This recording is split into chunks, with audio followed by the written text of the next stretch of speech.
You use a variety of techniques, and EMDR is one of them. Is one. Yeah. Okay.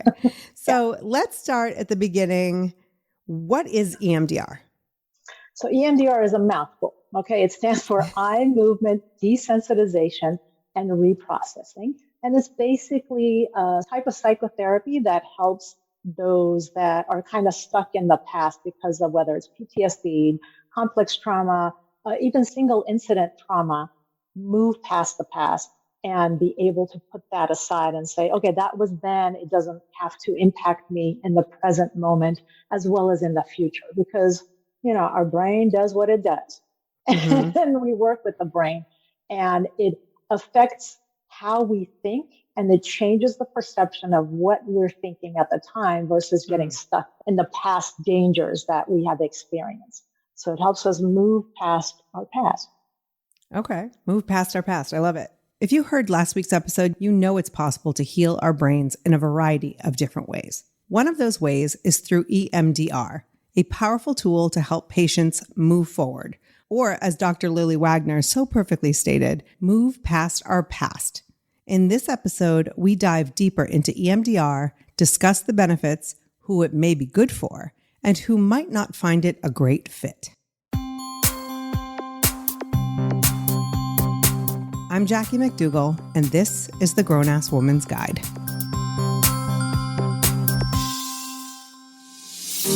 After a day of go, go, go, balancing work and 3 teenagers trying to juggle the unexpected things that pop up daily, I sometimes have a hard time settling down and prioritizing my inner calm. You know what I'm talking about. But recently, I discovered Element Apothic. Their CBD products for achieving a restful night's sleep and stress-free days. I gotta be honest with you, I had heard about the benefits of CBD, but like many women, I had no real idea of what CBD could actually do. Element Apothic's CBD-infused wellness and body care products combine the healing power of nature with the ingenuity of science. And they are transparent down to every ingredient, so you know exactly what's in there. Give yourself or someone you love the gift of wellness today. Visit elementapothic.com/GA Woman and save 10% with promo code GA Woman. Dr. Lily Wagner is a licensed psychologist in California with over 20 years experience with CBT, cognitive behavioral therapy, EMDR, and health coaching. This conversation was recorded in front of a live audience on Revel, our official community partner. I love the opportunity to record episodes with an audience and take questions as we go. If you'd like to join us for a future live conversation, visit grownasswoman.guide/episode 164. Now let's get into the conversation.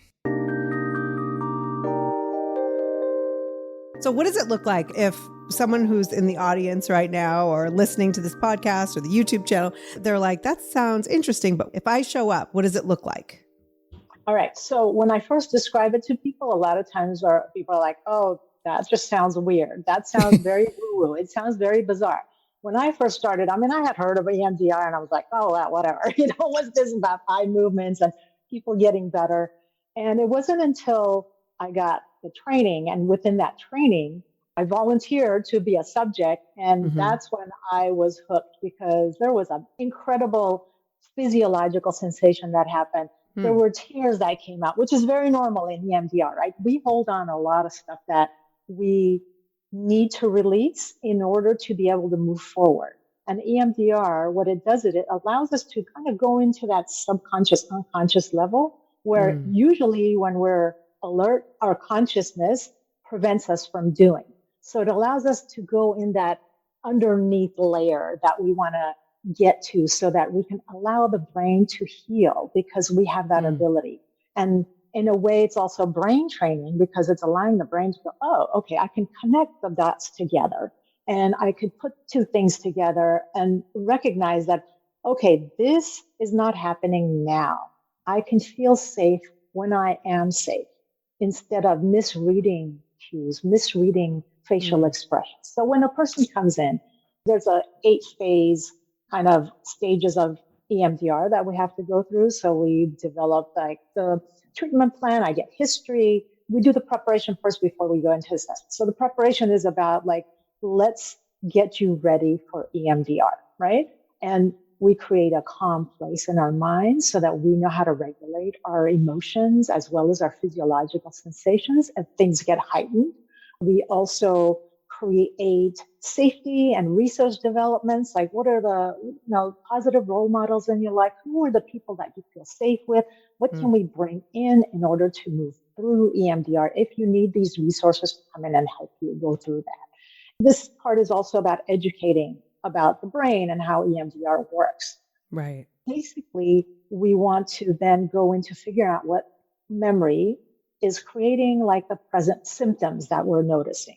Okay. So let's pick a car accident, for example. I'm just picking a single traumatic experience. A car accident that now every time you get in a car, you're kind of hypervigilant and you can't relax. You're like white knuckled on the steering wheel, constantly looking around, and you have heightened anxiety because of the past accident that you've experienced. So then we talk about, okay, that's the memory that's causing all these anxieties in the present moment. And what would be the image that represents the worst part of that memory? Sometimes people can't bring up an image, so we just go with like a physiological sensation. Some people say, I feel it in my chest, I feel it in my gut, I feel it on my shoulders, or my throat. Those are your usual areas where people sense their event, their traumatic event, or just a disturbing incident that has happened to them. Once they have a specific image, then we talk about, well, what's the negative cognition? When you think about that image, what's the negative belief that you have about yourself? So one thing, if you've had a car accident, would be, I'm in danger. I don't feel safe. I can't trust other people. I can't trust myself. So those are some of the negative cognitions. And then we think about, well, what would you like to believe about yourself? I am safe. I can trust myself. I can trust people whom I wish to trust, who I can trust. And with that, we go into finding out how true does that feel to you now? And we take a scale from 1 to 7, where 1 is completely false, 7 is completely true. And they say, well, how true does it feel when you bring up that image and the words, I am safe? And they'll say, well, it's like a 2, which is almost completely false. Right. So the goal is to try to get that belief, the positive belief, to a 7, which is completely true, right? Because then that alleviates a lot of the disconnect, the fragmentation that happens within our interesting memory system that the brain has created for us.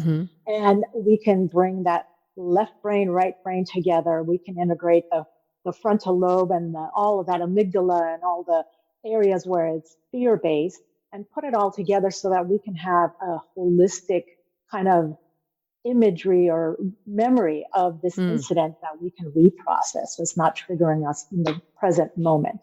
And then we do a body scan just to see where we are, where we're noticing again, as well as figuring out how disturbing does that experience feel to us now. So some people, it's a scale from 0 to 10. 0 is none or neutral, 10 is the highest disturbance. And of course, our goal is to get to almost a 0 or 1, or as much as ecologically feasible, right? I mean, some people can still have, like, for example, in chronic illness, they're still going to have certain symptoms that are not subsided at that time, that they're still going to experience that. So sometimes we can't get to a 0 all the time, and that's okay. Right. I have a couple of follow-ups to that. So number 1 is, does the event have to be something that person experienced themselves?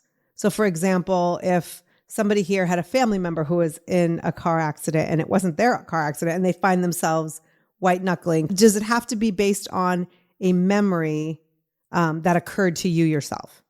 No, because and there's a concept called vicarious trauma, right? And we as therapists, any healthcare professional can experience that because of what they hear, what they see, as well as I've had patients whose parents exposed them to their own trauma at a much younger age than they needed to be exposed to. And so that has stayed with them because it's like their trauma. Or parents who may have had cancer and the child is there experiencing this, that becomes a part of their trauma too. Okay. So So the brain has very interesting ways of putting memories together as well as experiences together too. And physiological experiences are a big part of that, right? You hear a story. I mean, I remember seeing a story on the news one time, and I was just like, that's horrible. That's really horrible. And we don't realize how much that impacts us in our lives. So when we reveal information to a friend, and sometimes this is called trauma dumping, right? You're like telling everybody your story. We may want to take a step back and say, how is this going to impact this person? That's a great point. And maybe I need to talk to somebody who's paid to do this, or a professional who understands the ramification, and they have methods that they could alleviate any kind of vicarious trauma through this experience that I'm sharing. So yeah, we want to be a little cautious about what kind of shares that we provide others, because not everybody knows how to handle stories. And so people may, take a step back, dissociate a little bit, or maybe not be as in tuned or aware of either themselves or the other person who's actually telling the story, and not have the right feedback too. Right, right. That's such a great point, because you don't think about that. Sometimes when you're the one who has experienced something that feels traumatic, you just want to sort of dump that out so you can feel a little bit better. But we don't Right. think about that energy and how we're shifting it onto other people. And so I do want to talk about what trauma looks like in just a second. But do you have, as a woman over 40 who are on here, like ways, tools that we can protect ourselves from, because there are people in our lives who are constantly dumping their trauma. How do we protect ourselves while still being supportive of that person? So one of the things is to, and people tend to have a hard time with boundaries. I mean, that's like a big, big, big issue, right? We have a really hard time with boundaries because, we're people pleasers, and we want to be included in things, and we don't want to say the wrong thing, and we don't want to insult somebody or offend somebody, and we may not be present for our own selves to show up to say, I appreciate that you trust me to have this conversation with, and I don't know if I could help you the way you want to be helped, or even if you want help, but for me, that this is hard to hear, and I don't know what to do with that for myself either. So just like a real honest heart-to-heart conversation without throwing it at the other person for them not knowing. It's like, oh, this is kind of hard for me to hear. I feel bad that you had this experience, and yet I don't know how to do that. I don't know how to go through that with you.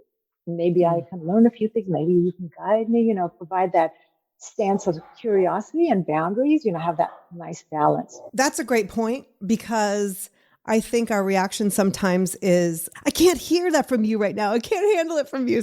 So coming from a place of vulnerability with boundaries, I think would be more effective than stop telling me your shit. Right.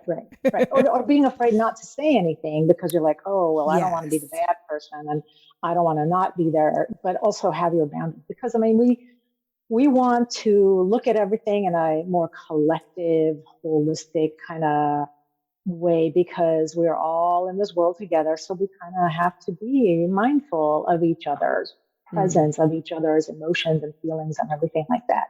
And so that takes some self-awareness too, right? This is not comfortable for me, and why am I constantly exposing myself? So what can I do about it? Having a discussion that really helps set the next stage or the next tone of just like, oh, I understand that my friend here, she's not able to handle what I'm talking about.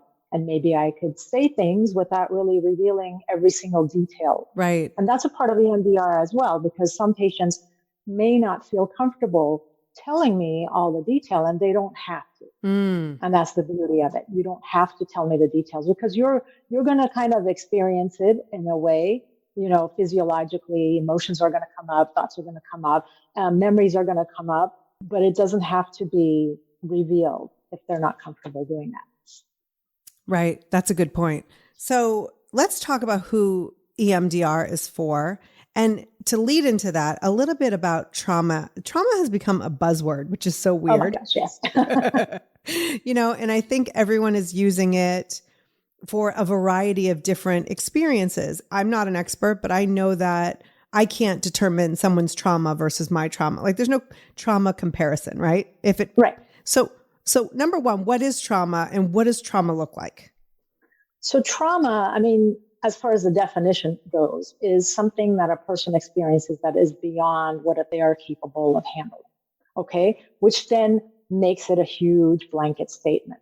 In other words, every individual has their own threshold of what is okay and what's not okay. What can I handle? What I can't handle. And I'm sure we've come across people who have gone through so much stuff and they're like doing stuff and they're totally fine in their world, resilience and everything like that. And others who tend to take on a lot more of the traumatic experience and that gets held in. One of the other things to differentiate is when the trauma happened, because when the trauma happens will determine how much it impacts us. So childhood traumatic events are going to have a much bigger impact because they're before our brain is developed 100%. And so we don't have the thought process in order to handle what's happening to us. And sometimes if it's pre-verbal babies, there's a traumatic event, whether it's just a traumatic birth, that stuff is mostly the memories are in our body physiologically, and we don't have the words for it. So we can't talk about those things because there's no words for it. It was pre-verbal. So when the trauma happens, impacts how that's going to play out in our life. So if you had the car accident in your 30s or 40s, you're going to handle it a lot different than if you had that when you were 7 or 8. That makes sense because in your 30s or 40s, if you know that you're okay, like you can process what's going on. Right. Versus when you're a child and everything, can feel overwhelming. Exactly.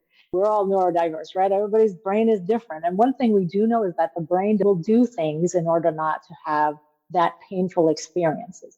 So part of that is I'm going to dissociate. Part of that is I'm just going to forget about it. But and then a lot of times we distract ourselves. So then we get into being a workaholic, alcoholic, sugaraholic, anything that will provide some sense of comfort and peace within ourselves that will help us get past that. So these are the unhealthy self-soothing behaviors that we tend to go towards when we have an experience and we don't know what to do with it. So, but the good thing is the brain is highly plastic and we can totally retrain it as long as we have the right tools and the skills and the right person in order to help us get through that. So there is help and there is healing that can happen with our brain that we have to remember, that we don't have to get stuck this way for the rest of our lives. Right. And so do you find that there are any people who EMDR is not right for? Sometimes when somebody is too cognitive, the overthinkers tend to have a hard time with EMDR, I've noticed, because they don't want to give up that control. Because with EMDR, we kind of have to take a step back and let your brain do the healing. Our brain has answers. Our mind has wonderful answers and knowledge and wisdom that kind of these negative limiting belief systems stop and block those answers. And we can kind of hear it once in a while, a little voice that says, oh, maybe you shouldn't date this person, but then we just push it aside, right? And so for certain populations, it's not that it's impossible to do EMDR, it just takes a longer time. It just depends. I mean, from my experience and my years of experience with EMDR, the ones that have a hard time are the ones that tend to overthink and they have a hard time just letting go and letting the process happen. Right. That makes sense. So when someone comes in to do EMDR, what would be the expectation? Does it depend on what the event is? How long does it take to sort of feel like you're processing it different from how you did? Super great question. And that's like so individual, it's hard to answer that question. If it's a single traumatic event that happened later in life, it may take, I want to say 4 to 8 sessions. Okay. Because it takes a few sessions to get into history taking, getting prepared for EMDR, and then we get into the real trauma. But if there's history of adverse childhood experiences, complex or chronic traumas, that may take a little longer. And that depends on what has happened. And it also depends on the person's openness to the process and their own coping skills, as well as how much they use the skills and tools that we talk about during therapy in order to, get past that. And sometimes, a session is 60 minutes most of the time, 55 to 60 minutes, because, hey, that's what insurance pays for. So unless you pay Right. cash, then we can go 90 minutes, right? Exactly. Actually, times where we could do intensive EMDRs, which we take at a weekend, and we just like go through a bunch of stuff at the same time. And no Oh, insurance covers that, unfortunately. Not right. yet. Maybe that'll change. We'll see. Yeah, because that makes sense. I mean, ultimately, that will save them money down the, but I'm not going to get into the whole Exactly. insurance Time and thing. money, right? Yeah. And some people do really good. They just like, I just want to knock this out, get my life together, let's go. Right. For some, it may take a while because sometimes we want to do a session of EMDR, and then the next week we talk about what that experience was like. Okay. I also have clients where they can only do half an hour. Half the session we do EMDR, and then we talk about it. Mm, So it's very individual, and the process and the progress depends on the person and where they're at, what their comfort level is. right.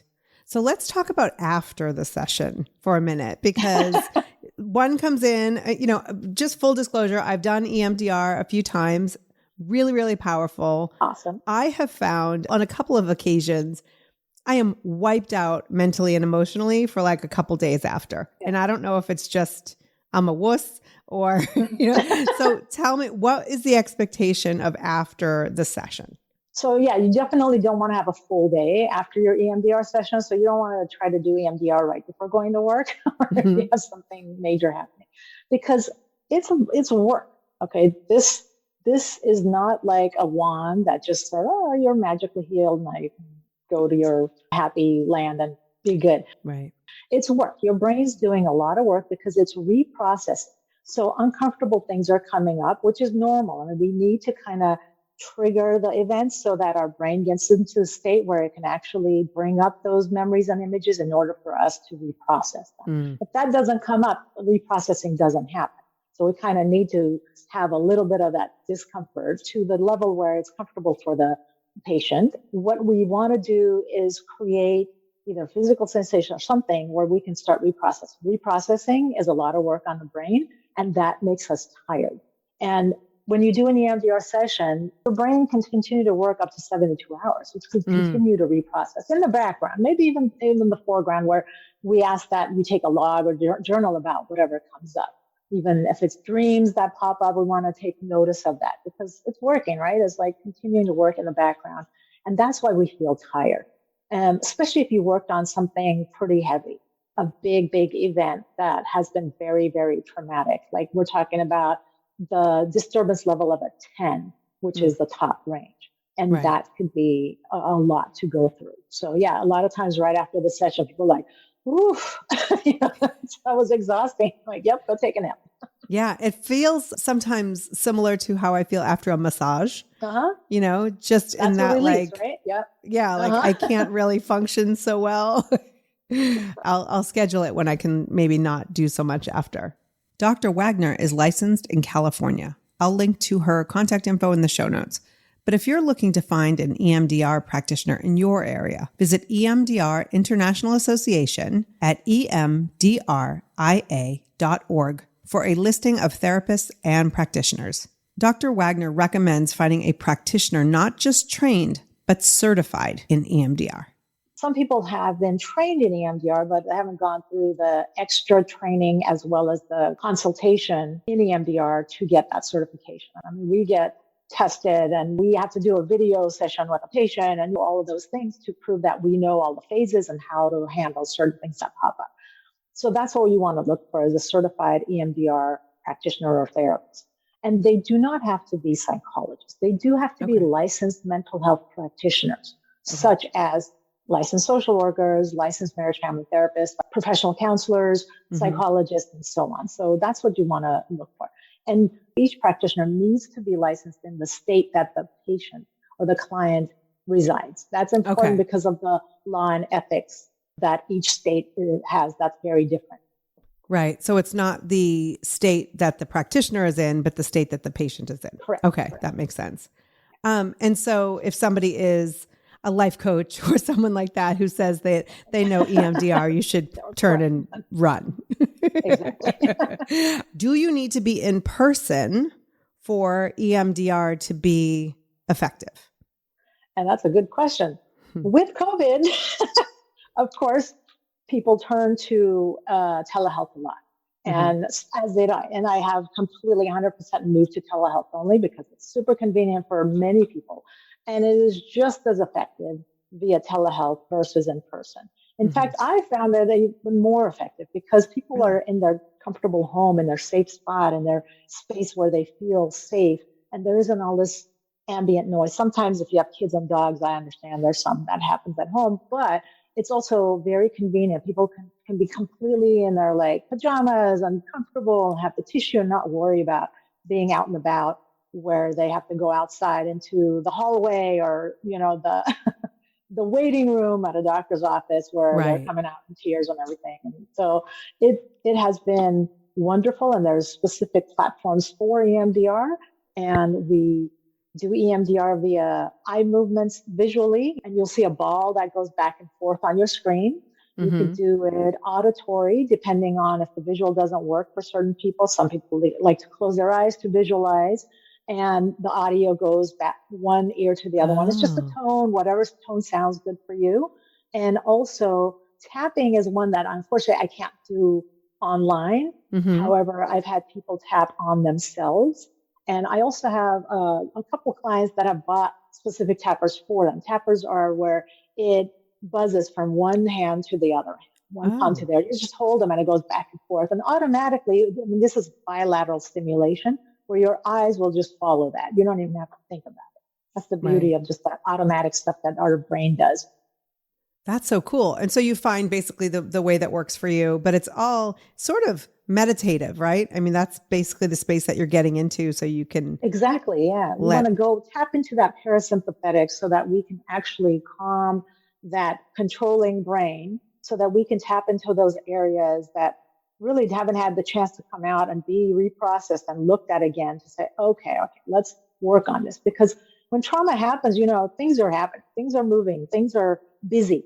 And then a lot of times we don't have that opportunity to sit there and think about it, reprocess it in the appropriate fashion, right? Because trauma impacts a lot of our brain functioning, a lot of our neurotransmitters, the ups and downs they're just not, there's no homeostasis within our neurotransmitters and our neurology. So that creates problems. And then we have a hard time putting those segments together. So things are fragmented. And this is where flashbacks come in, right? It's like, why am I having this experience right now when I'm on my Peloton bike? Why is that happening? Get out of my head, Dr. Wagner. So funny. So someone's asking, do you lay down or sit? So that's a great question. Does the positioning matter, or is there a specific position you have to get into? So it depends on what we're doing. If it's eye movements, actually visually looking at the ball going back and forth or somebody's finger going back and forth, you do have to be sitting upright in order to have that happen. And then if it's audio or tapping, not necessarily. Yeah. Because that's like eyes closed most of the time. Right. And so however you're comfortable when it comes to the audio. Yeah.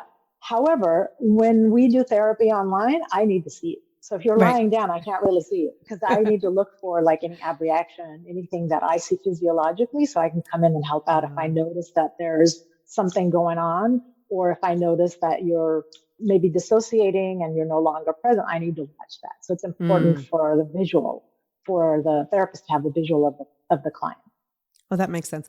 Do you see that a lot? Like in my experience doing EMDR, there are a few times where I'm like making a grocery list. I have to sort of force myself to come back and to start to follow the movement again. Does it happen often, or is it just me? No, it does happen once in a while, and that has to do with what is coming up. Sometimes, as I'm sure you've experienced, memories can show up that it's like, that's not what I'm working on. Why is this thing coming up? Right.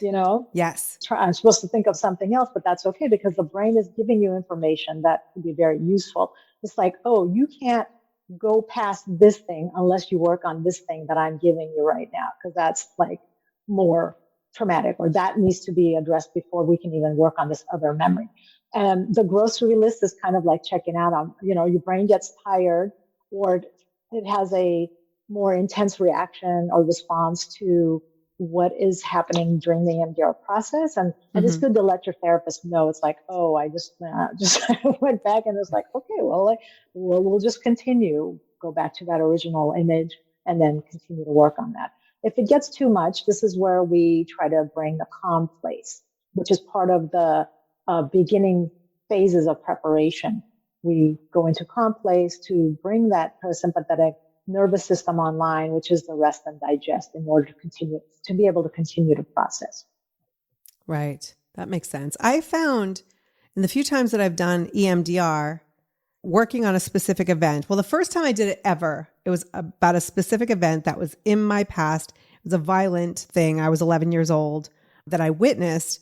And to this day, I'll stop sometimes and just go and think of that moment and see how I feel now. Mm-hmm. And at the time, I felt that the world was unsafe. I felt out of control. I felt like completely anxious, and I was taken out of the house. I could tell you right now, like wearing terry cloth, green shorts, clutching a pillow. And my sister took me to her house.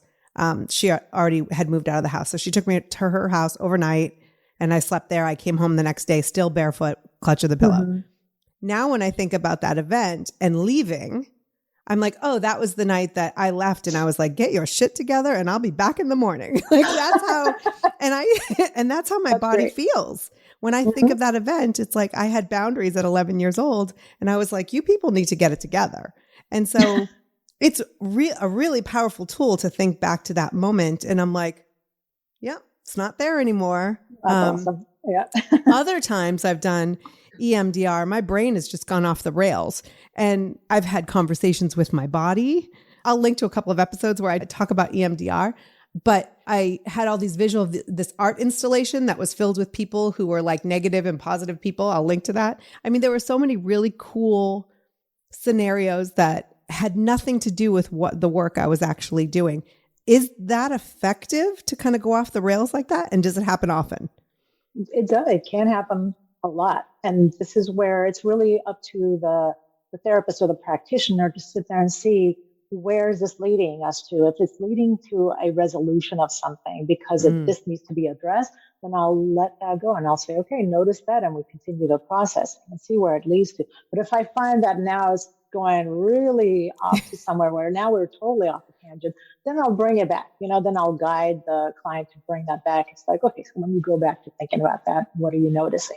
Right. Yeah. Because both times they were absolutely effective in getting to the resolution that I was looking for. Exactly. It was just a really funny, like I felt like I was on a trip or something. Like it is a trip. I mean, I think EMDR is a nice little trip, and it's weird to experience that because a lot of times, the first few things that we do, the main one being creating a calm place, and you think about whatever it may be. For some people, that's mountains. Some people, it's the beach. Some people, it's whatever places they've been or not been, real or imaginary. It doesn't matter. Somewhere where you feel calm and at peace.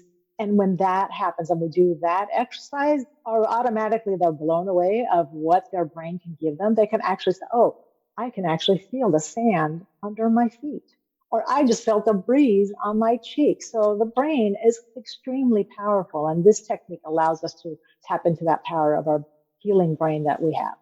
Yeah. I mean, if our brain's going to hold on to some of these negative things, like why wouldn't it be able to hold on to some positive things that we created as well? Right. We just sometimes have to manufacture them. Yeah. I remember when I was doing my calm place during training, my calm place is a Caribbean beach. Okay. So I'm in the water. I got stingrays around me. That's what I love. And then here comes my dog on a little raft. She just showed up out of nowhere. I'm like, all right, you want to be in here. This brings me calm. We'll go with that. That's hilarious. I'm going to get to another couple questions, but what are some results or some moments that stood out to you as a practitioner, as a therapist doing EMDR? One of the big ones that I tend to see is we'll start the EMDR session and immediately there's like this downward kind of expression, right? It's all down. And then there's like a frown. And then all of a sudden towards the end, I see the lifting and just like the facial expression gets calmer and there's like a proud kind of lifting that happens. I think that is highly powerful. When I see that, I'm like, okay, there's the shift. That's great. Okay, go with that. And it's amazing. And when I tell patients that, they're like, oh, really? I didn't even notice that. Yeah. So there'll be a certain directional shift too. Sometimes they'll turn to the right or turn to the left. I've had a lady that turned entirely to the opposite direction, like 180, turned in her chair to the opposite direction, looking for something. Wow, that's wild. I find Yeah. that when I'm doing EMDR, suddenly I have my feet like flat on the floor, like in this grounded. Normally I'm, Grounded. Yeah. fidgeting my feet or like putting them on the chair, the bottom of the chair, but it's just, I find this grounding and then I start to sit up straight, like as if, somebody's yelling at me to fix my posture. I don't know. Or I just feel more grounded and in my own body. Mm-hmm. Exactly. And that's what we want. We want that connection to happen because there's been a disconnect. And if we can just bring it all back together, create this holistic view of ourselves and our bodies and everything, then the puzzle pieces connect and make sense to us versus having these fragments and, you lose the corner piece and you lose this piece and the middle is like not coming together. EMDR puts it all together so that we're like have that visual of, okay, now that I've put the pieces of the puzzle together, I can put that away. I'm done with it. That's great. Not only does Dr. Wagner specialize in trauma, but also the psychological ramifications of having a chronic illness or autoimmune disease. Due to her own chronic health issues, Dr. Wagner uses a holistic mind, body, and soul approach to therapy. You focus in trauma, but you also focus in the trauma that comes along with chronic illness, autoimmune. Can you tell me a little bit more about what that looks like? What that looks like is that there's a lot of medical trauma out there that we don't talk about. There's a lot of chronic illnesses, such as autoimmune diseases, that really make a huge impact on people's lives. And part of that is how the body is responding to what's happening internally and what that change does to a person's life. There's a huge physiological and psychological impact that it has where we feel like our body is unsafe. So there's that concept of danger, or our body is not responding the way we'd like to. So when we see young people that go through some maybe rheumatoid arthritis, right, that is debilitating, and what does the future look like? So then we fear that something's going to happen to us again in the future, and we can't trust our body, we can't trust ourselves. And so that creates a lot of just trauma within the body as well as our psyche, for sure. So I work with patients that have autoimmune diseases, chronic illnesses, to be able to break that cycle of just being in that constant fight or flight state, of danger, danger, danger, because even a little thing that is not harmful, we can see it as harmful. And so we don't get to enjoy our life fully. So we want to disconnect that kind of association, which is maladaptive, and take us to adaptive information processing, which is a part of EMDR that I provide for patients. I have another question. I have gut issues. Could that be related to past trauma? Gut issues? Yes. This is your jam. I've been reading about you. Our gut health is so important. And when we have a traumatic experience, our gut is highly impacted by those traumas. And that has to do with our cortisol level, our adrenaline, and all the neurotransmitters that tend to get skewed. And it impacts our microbiome when we have these events that make us feel unsafe, because if you think about the parasympathetic nervous system, which is our calming nervous system, it stands for rest and digest. So if you can't digest because you're hyper alert, hyper vigilant, it is going to impact your gut. So if we can't digest whatever we're eating, the nutrients are not being digested by our body. So then we need those nutrients to create the neurotransmitters in our brain to function well. So this is how there's that vagus nerve that connects the brain and the gut communicate. And if we can get to a point where we can heal our gut as well as our brain all at the same time, again, that mind-body connection, being a holistic kind of, getting that holistic healing, that can make a much bigger impact than just doing talk therapy alone. Right. And so would you recommend for her that she check out EMDR maybe? And then if we do deal with those past trauma, will that directly affect the gut issues, or are they two separate things at this point? Like, how does that look? So I don't look at anything in us as separate things because, again, mind, body, we're all connected. Everything's connected. However, we want to make sure and rule out possible physiological causes before we jump into, oh, this is caused by trauma. There's a cause and effect, and it's hard to kind of sit there and say, this was because of this only. It could be a combination. It could be a variety of things, right? I mean, we have like irritable bowel syndrome. We got like the inflammatory bowel diseases. So we want to rule out physical reasons that we're having gut problems before we jump into the, oh, well, this is because of my trauma. This is what happened. But we do see that with autoimmune diseases in particular, we'll see a lot more traumatic history versus those that don't have autoimmune disease. So what would you tell someone who's like, this sounds really powerful and terrifying? Yep. I'd say if you're interested, find a therapist that you're going to connect with. That's the most important part. You know, that rapport is highly, highly powerful. If you don't feel safe with that therapist, then you need to, consider other options.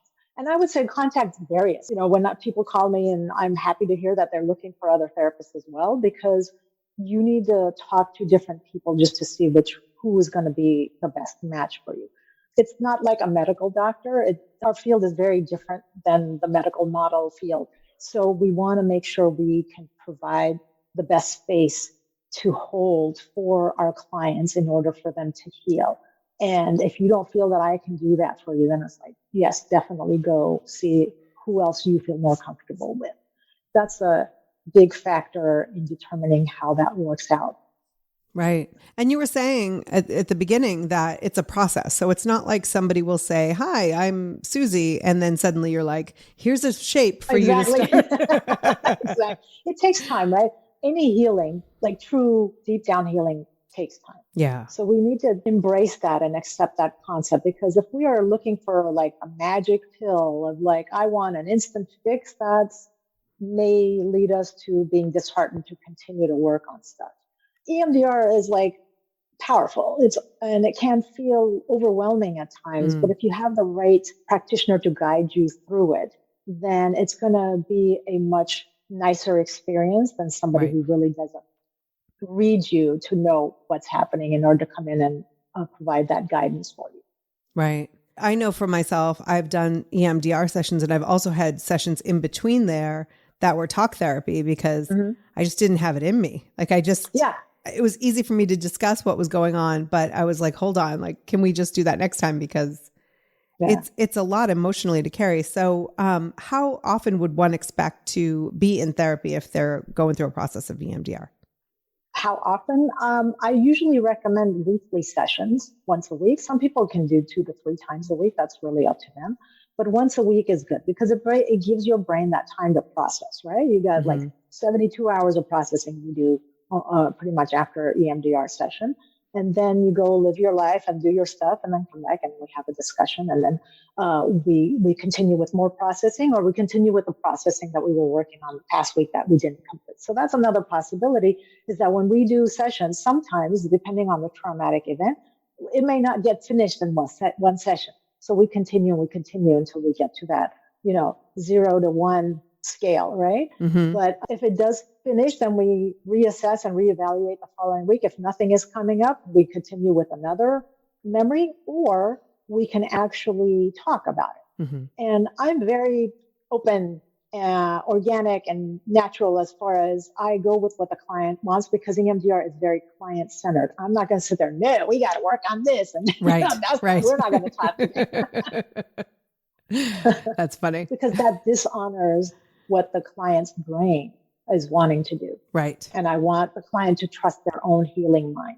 So I have one question that came in earlier when we were talking about the response to somebody else's event and how it can feel traumatic. I'm going to actually paraphrase, because there's some triggering language in here, and I want to make sure that those who listen don't, but somebody was told about an experience, an assault, when she was 8. She had to have extensive therapy before she was able to have sex. And she thinks that may have been the source. Is that possible? Absolutely. Yeah, absolutely. And anytime, especially when we're younger, we hear things that sound dangerous, that's going to put us into that heightened alert phase. And if it was something extremely traumatic, an assault, such as, that's going to leave an imprint on our amygdala, which is our smoke alarm, the fear center of our brain. And that thing likes to hold on to that stuff, especially as a younger child. right? Yeah. And so we need to allow that frontal lobe, the prefrontal cortex, that is our kind of wiser mind, where it does the executive functioning, where we make decisions and such, in order to allow that discussion to happen between the amygdala and the prefrontal cortex, where it's like, oh, that wasn't me. Or, oh, I'm not there right now. I can feel safe when I am safe. And that's that release that we need to have. So the amygdala is not continuously holding on to that. And then we're hypervigilant to things that we hear in the news about similar circumstances, or if we are involved in a relationship and now it's like, I don't want to experience that because I know it's dangerous due to something I heard in the past. Right. I mean, sometimes I think as children, we hear about something and we might as well have been there, because our brains are like creating all these stories immediately, at least for myself. Right. And sometimes when I was there, my brain treats it like it's something I heard about. It's the opposite, that even though I did experience it, I just did an interview with a woman. It's coming out right around the same time as this episode. She was in a car accident when she was a teenager, and she is in a wheelchair, and her boyfriend was killed along with, it was a group of teenagers in the car, which this mom of 3 teens, that is not helpful for me to hear these stories, but she doesn't remember a thing about the events. That she says that she tells the story and she's sort of removed from it because she doesn't actually remember the events. But that when she woke up in the hospital, she knew that her boyfriend had died and that she knew she wasn't going to walk, but she doesn't remember. Is that right? Is that typical? And that's that wonderful memory network that we have, right? It like blocks information from being processed because it's our brain's way to protect us. Yeah. It's like something that is too overwhelming. The brain just doesn't want to go. Again, the brain doesn't like pain. So where can I put this information so that it doesn't bug me right now? And it's a continuous but we still feel that. We still have those emotions. We still have triggers. We still have physiological sensations relating to these things. And then next thing you know, we have negative cognitions, right? Negative belief systems. And then our behaviors are going to be impacted by these experiences. And then we don't know. It's like, why do I all of a sudden get irritable? Why do I snap at somebody? What's causing all of that? It's because we haven't been able to or had the chance to process in an adaptive fashion. And now there's maladaptive information processing, which then causes maladaptive behaviors. Wow. Well, this has been, for someone who's even experienced EMDR, this has been hugely educational. For more information about Dr. Wagner, visit talktodrwagner.com. And we can't finish without one final gold nugget. One thing to remember, just to make it clear, is that our brain is extremely, extremely fascinating. And if we just give it the right space, it could really heal and help us get past stuff that we feel is holding us back. So I encourage everybody, if you've had any kind of traumatic events, anything, even like physiological stuff that you've experienced, being sick or having chronic illness, to reach out to somebody that can help, because it will make a massive impact on your life. I've had patients come to me in their 70s and 80s wanting treatment with EMDR because they're just tired. They just like, I want to end this chapter at some point.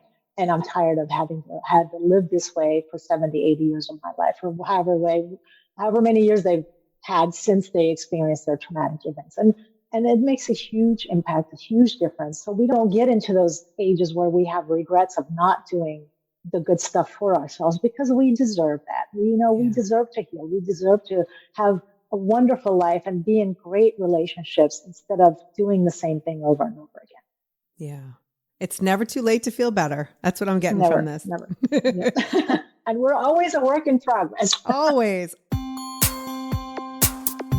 Thank you so much for listening. Tune in next week for the 4th and final episode of Mental Health Awareness Month. And as always, it's my goal to reach millions of women and help them get the support and resources they need to live their most badass grown-ass lives. If you can help me do that by sharing the podcast, YouTube channel, or blog with a friend, and if you feel inspired, please share a rating and review on your favorite podcast app. Comment on the YouTube channel, or leave us a review on our Facebook page. Any of those things would work and be very much appreciated. Until next time, remember, you are a grown-ass woman. Act accordingly. Spring has sprung, and with the change of seasons, sometimes comes an increase in vitality. If you're feeling in the mood for a little more personal time, may I suggest Coconut? Coconut is all about providing clean and natural ingredients when you're enjoying your most intimate moments, with or without a partner. Naturally safe products developed by people who are obsessed with quality. Get 15% off with promo code GROWNASS at grownasswoman.guide/Coconut. That's 15% off with promo code GROWNASS at grownasswoman.guide/Coconut.